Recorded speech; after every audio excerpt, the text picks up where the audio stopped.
Apa tugas Nabi Khidir? Kok bisa dipanjangkan Allah umurnya? Coba lihat. Nabi Khidir itu sebenarnya tugasnya mirip-mirip kayak malaikat Jibril. Bawa risalah.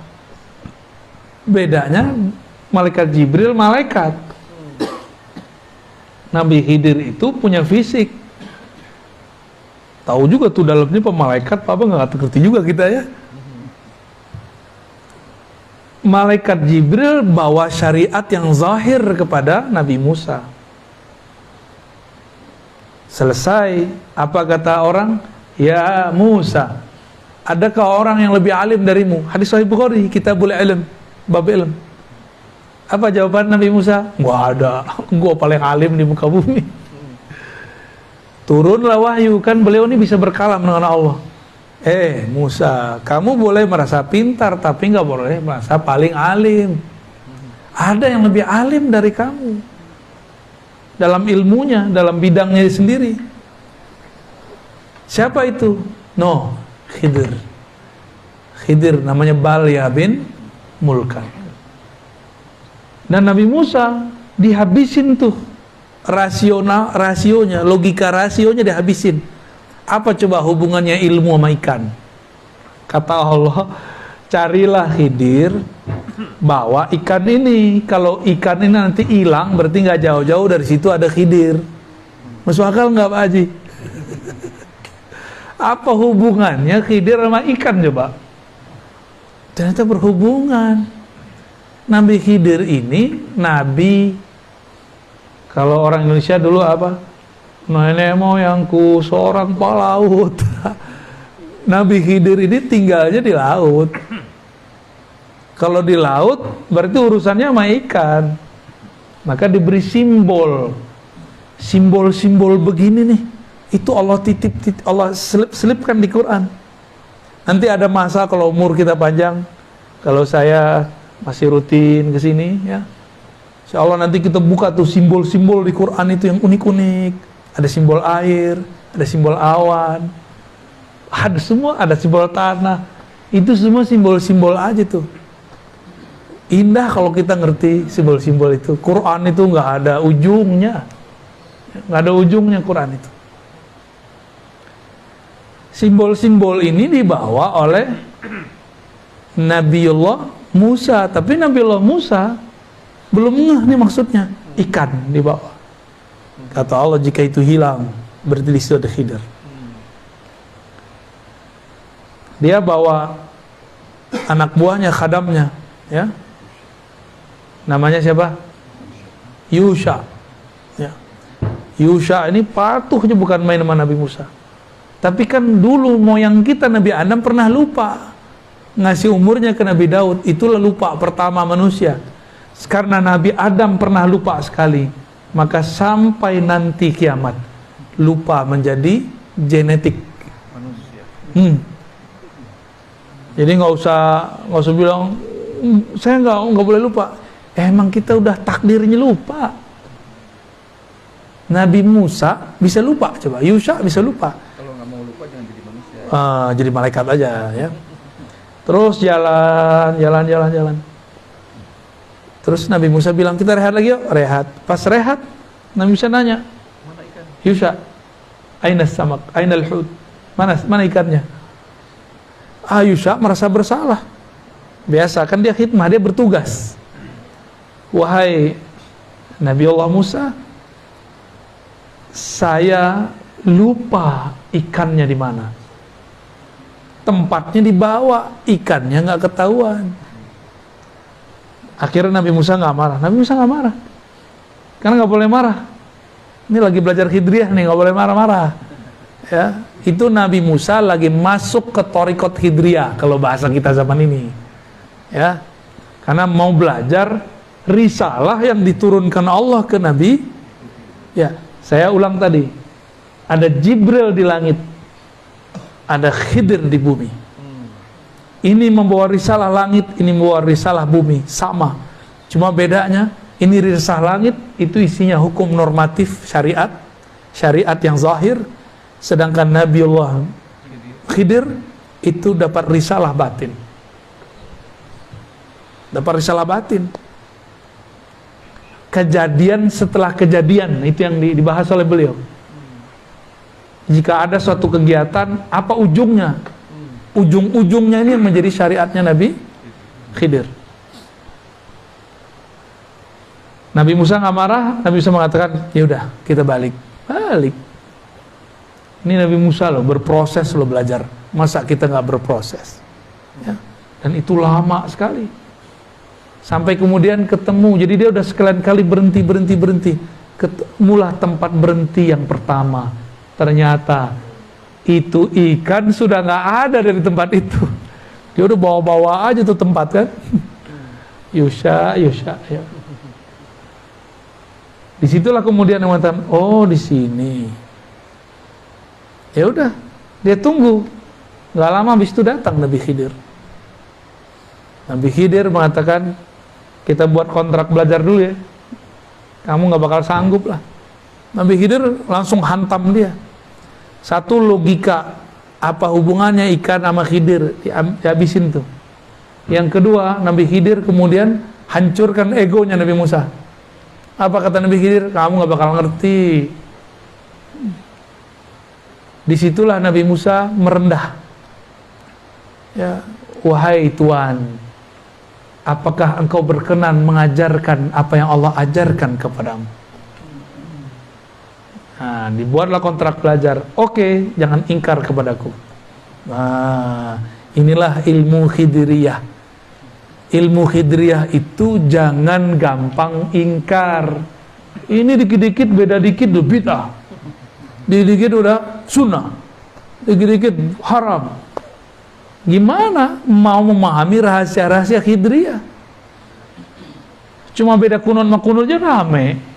Ya, cuma beda zikir jahar nggak jahar aja rame. Gimana mau memahami Khidiriyah? Gitu. Paham? Ini mulai nih ya. Sudah mulai nih. Nabi Musa sempat akan berpikir suuzon kepada orang. Ini yang mau dipapas, mau dihabisin oleh Nabi Khidir. Beliau ketemu anak kecil dibunuh. Apa kata Nabi Musa? Nabi Musa kan seorang qadhi, hakim, sekaligus penyidik. Oh, dulu lengkap semuanya kerjaan beliau. Nyeletuk biasa, udah nyidang orang berkali-kali. Ya, jadi kayak pesilat, jurusnya udah otomatis. Nyeplos sudah. Hei, kenapa engkau membunuh nafsan zakiyah? Jiwa yang masih kecil, masih suci. Nabi Khidir langsung, tuh kan, gue bilangin, ente gak bakal paham, gak bakal sabar, gak bakal sanggup. Nabi Musa kemudian, oh ya maaf. Berarti Nabi Musa, ini pelajaran buat kita semua. Jangan menghukumi berdasarkan yang terlihat. Lain yang dilihat, lain kejadian sebenarnya. Berikut besok. Dan itu bukan besok. Di kisah yang saya dapat dari guru-guru saya, itu bukan 3 kejadian itu. Antara satu kejadian ada kejadian kecil-kecil. Dan itu lamanya 6 tahun. Perkiraannya. Lamanya 6, nyantri kepada Kiai Khidir. Kiai Musa nyantri ke Kiai Khidir. Nabi Musa nyantri kepada Nabi Khidir. Masya Allah. Nabi masih belajar. Antum Nabi nggak? Hah? Udah Nabi belum? Masa nggak mau belajar? Belagu amat ya. Saya kan kuliah lah, kuliah kan dulu, kuliah akal, kolbunya udah kuliah belum, ruhnya udah kuliah belum, talqinnya nanti ya, belum sekarang. Itu tuh. Sabar dulu ya. Saya talqin itu ngitung ahwal kolbu aja, nggak bisa dibuat-buat. Kadang sekali ketemu jadi, kayak kita kemarin ke Kalimantan. Ternyata itu murid Abah Guru kumpul semua, mereka udah biasa. Jadi jangan dibanding-bandingin sama antum, orang baru hijrah kemarin sore. Sabar. Kalau ikut talqinnya online kemarin jadi juga. Dapat berkah. Amin. Nyambung. Cuma kan belum dapat ketemu fisiknya ya. Nabi Khidir di saat berikutnya menghancurkan kapal-kapal. Berikutnya bantuin orang tapi nggak minta upah. Nabi Musa ingkar terus. Nah, ini yang mau dihancurin nih. Jadi yang ingkar-ingkar itu sisi gelapnya Nabi Musa, sisi Bani Israilnya dia.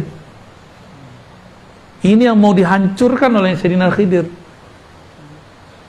Ingkar suuzon, komentar sebelum selesai, komentar sebelum paham. Dia belum paham udah komentar. Nah, berarti ini masih Musawiyah dia. Musawiyah pra-Khidriyah. Tapi kalau Musawiyah ba'da Khidriyah, oh cakep bukan main, sempurna sudah. Selesai sekian tahun itu yang disimpulkan jadi 3 kejadian besar. Apa kata Nabi Khidir? Musa, mungkin ini pertemuan terakhir kita. Ya, hadza firaqu baini wa baina. Ini pertemuan terakhir kita. Menggigil tuh Nabi Musa. Gurunya udah nggak tahan diingkari mulu sama muridnya. Sebel loh Pak kalau ada murid ngeyel-ngeyel gitu. Bener sebel. Kalau orang nanya mana dalilnya kita masih oke. Masa sih? Gue sebel gitu dengerin gitu. Ya. Masa sih begitu? Maka kadang-kadang antum nih sama istri digituin sama istri pasti emosi. Apa? Masa sih? Gitu ya. Jadi kalau suami istri debat jangan pakai masa sih. Ya. Itu ingkar namanya. Nanyanya, kok gitu sih? Gitu boleh. Emang harus begitu. Nanyanya tanya konfirmasi, jangan tanya ingkari.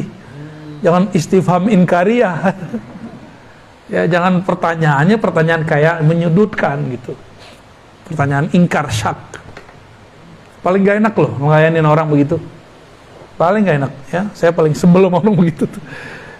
Berarti sisi nafsiyah kita masih ada. Dijelaskan oleh Nabi Khidir. Itu anak pertama yang kita bunuh. Itu bukan saya, bukan urusan saya, bukan min amri. Dia itu kalau gede akan menjadi asbab orang tuanya kafir. Karena orang tuanya soleh, ada perintah dari Allah. Selamatkan nih keluargaku. Gitu. Diselamatin. Terus dikisos nggak? Kan seharusnya dikisos. Hukum Nabi Musa dikisos. Kalau dengan menyelamatkan ini dikisos nggak? Maka ada hukum kaku normatif, ada hukum yang tidak normatif. Kalau ditilang sama Pak Polisi, jangan galak-galak. Ya, salamin aja, ya Pak Polisi, maaf saya salah. Ntar ditanya, mau kemana Bang? Mau kemana Mau kemana Teh?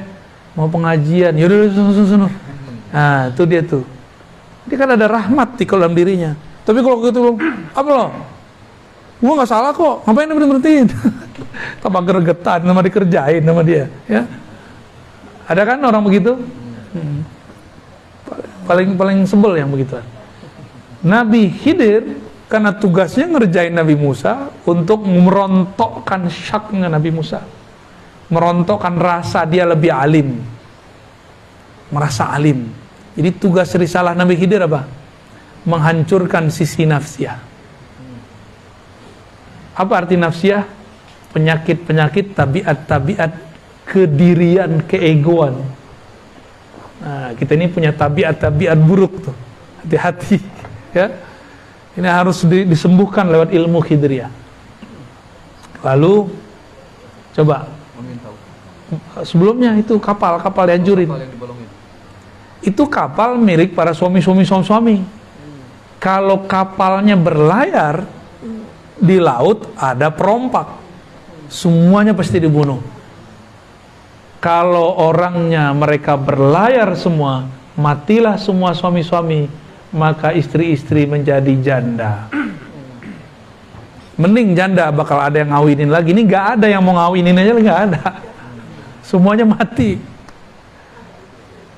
Maka takdirnya digeser. Jadi ilmu Nabi Khidir tadi tidak ingkar, menghancurkan syak, menghancurkan nafsiyah. Yang keempat, menggeser takdir. Jadi takdir bisa digeser. Takdir bisa seharusnya Indonesia ini udah hancur Pak dari kemarin. 2019 udah kayak Taliban gitu udah kayak Afghanistan hancur udah. Perang saudara gitu udah kayak Suriah seharusnya 2019 kemarin. Ini kalau ngitung takdir Pak, ngitung takdir. Lah kok yang bertarung satu jadi presiden, satu jadi menteri, itu kan aneh, itu takdir apa itu? Itu kalau nggak paham Khidriyah nggak ngerti. Kalau nggak ada wali-wali Khidriyah di sini, wali-wali yang punya ilmu Khidriyah di bumi ini, di negeri kita Nusantara ini, Indonesia sudah jadi Irak, sudah jadi Suriah, udah jadi Libya, lewat sudah. Maka kita bersyukur walaupun hidung pesek-pesek begini, ada wali Pak di antara kita. Ya, ada wali di negeri ini. Mereka lah paku-paku bumi. Mereka lah pagar-pagar negeri. Ya. Jadi jangan lagi ngeluh jadi orang Indonesia, jangan lagi pakai puisi Khairul Anwar, aku malu jadi orang Indonesia. Itu kan kritik sebenarnya maksud beliau itu Khairul Anwar. Tapi orang salah paham, dikira kalau Anwar tuh nggak nasionalis. Ya lagi-lagi gagal Khidriyah. Kita nyebutnya Khidriyah Pak ya. Khidir. Biar gampang. Jadi apa ilmunya tadi? Satu, tidak ingkar. Nggak langsung ingkar sebelum selesai kejadiannya. Terus